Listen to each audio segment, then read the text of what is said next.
બોડેલી ગામમાં રહું છું, નાયક ભણિયા વિસ્તારમાં, અને અમારે ત્યાં કૂતરાનો બહુ ત્રાસ છે. મારી મમ્મીને પણ કરડ્યું છે અને અમે અત્યારે મંજીપુરા દવાખાને આવ્યા છે અને ત્યાંથી અમને રિફર કરે છે. વાડામાં ઊભી હતી મારી મમ્મી, ત્યારે કરડ્યું હતું. કૂતરાઓનું કંઈક કરે, આમાં અહીંયાથી પકડી લઈ જાય એવું.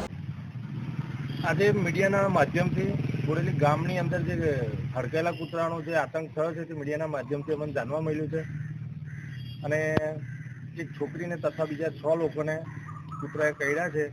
એના માટે અમારી બોડેલી ગ્રામ પંચાયત દ્વારા જે કંઈ કામગીરી કરવાની હતી બધી અમે આદેશ આપી દીધા છે અને કામગીરી હમણાં ચાલુ છે.